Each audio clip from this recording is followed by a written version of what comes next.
जब से झारखंड में भाजपा सत्ता विहीन हुई है तब से उनका ये प्रयास रहा है कि किसी भी तरह से वो फिर से सत्ता में वापसी कर लें। ये सत्ता में वापसी इसलिए भी करना चाह रहे हैं ताकि जैसे पहले कोनार परियोजना घोटाला हुआ, कंबल घोटाला हुआ, टॉफी घोटाला हुआ, जिस तरह से विधानसभा निर्माण में घोटाला हुआ और कई घोटाले उजागर किए गए, डस्टबिन घोटाला हुआ, तो इस तरह से घोटाला करके जो दिल्ली को पैसा भेजते थे, कहीं ना कहीं दिल्ली का पैसा रुक गया है। अब झारखंड से दिल्ली में भाजपा की जो सरकार बैठी है उनको पैसा नहीं पहुंच रहा है। इसलिए शीर्ष नेता पहले खरीद फरोख्त करने का प्रयास किए 2021 में। जब खरीद फरोख्त में सफल नहीं हुए तो उन्होंने केंद्रीय जांच एजेंसियों का सहारा लेकर अब झारखंड सरकार को परेशान करने का काम किया जा रहा है।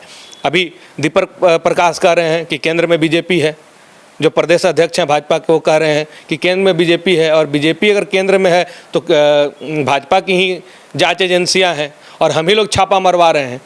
विगत दिनों जो चार्टर्ड अकाउंटेंट गिरफ्तार हुए सुमन सिंह, जब उनको पुलिस जेल भेज रही थी तो उन्होंने मीडिया को बयान दिया कि हमसे ज़बरदस्ती ये कहने के लिए कहा जा रहा है कि मुख्यमंत्री का नाम लो, यानी मुख्यमंत्री को बदनाम करने के लिए, हेमंत सरकार को बदनाम करने के लिए भाजपा ये जानबूझकर साजिश करा रही है। और ये लोग जनमत का तिरस्कार कर रहे हैं। जब ये जनमत से नहीं जीत पाए तो धनबल और षड्यंत्र के सहारे पुनः झारखंड में स्थापित होना चाहते हैं।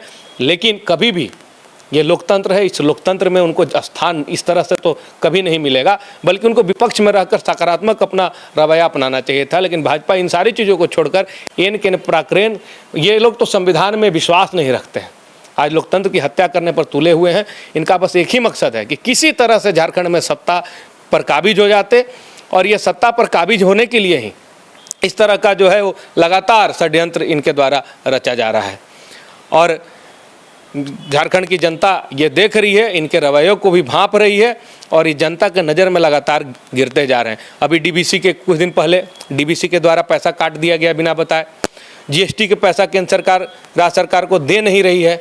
मनरेगा के पैसा को रोक कर रख दिया जा रहा है। तो इस तरह से जो केंद्र सरकार, जिनको झारखंड राज्य से भी कर मिलता है, टैक्स मिलता है CGST के नाम पर, सेंट्रल GST के नाम पर, लेकिन वो पूरी तरह से झारखंड के जो जनता को जो है वो नुकसान पहुंचाने का काम कर रहे हैं। इसे जनता भली भांति भांप रही है और जो ये प्रयास कर रहे हैं, इस प्रयास में कभी भी सफल नहीं होंगे। पूरा झारखंड सड़क पर उतरकर आंदोलन करेगा अगर किसी भी तरह से ये जो है अलोकतांत्रिक प्रयास अपना जारी रखते हैं, किसी भी तरह से राज्य को नुकसान करने का प्रयास करते हैं, तो सड़कों पर उतरकर उग्र आंदोलन किया जाएगा। वह तो देखने की चीज़ है। वह चार्टर्ड अकाउंट के सुमन जी के यहाँ से पैसा बरामद हुआ है और जेल जाते समय उन्होंने अपना बयान आप ही लोगों की तरफ प्रेस मीडिया को दिया है। उन्होंने कि हमें बात ज़बरदस्ती दबाव बनाया जा रहा है कि आप CM का नाम लें, आपको कुछ नहीं होगा। यह सोची समझी चाल। अब लोग, जनता किस पर भरोसा करे जब केंद्र के एजेंसी जो है, ईडी हो, CBI हो, अगर उन लोगों के द्वारा भी इस तरह का खेल खेला जाए तो आज आम आम को विश्वास कहाँ पर रह जाएगा। तो केंद्र की सोची समझी चाल के द्वारा झारखंड सरकार को, हेमंत जी की सरकार को बदनाम करने के लिए इस तरह का खेल खेला जा रहा है। वह पैसा चार्टर्ड अकाउंट के यहाँ से बरामद हुआ। चार्टर्ड अकाउंट ही बता सकते हैं कि वह पैसा किसका है। लेकिन यह दबाव बनाना, कहना कि हेमंत जी का नाम ले, CM का नाम लीजिए, आप बच जाएंगे, इससे पता चलता है कि झारखंड के जो लोकतांत्रिक सरकार है, जनता के द्वारा जो चुना गया सरकार है, भाजपा नहीं पचा पा रही है।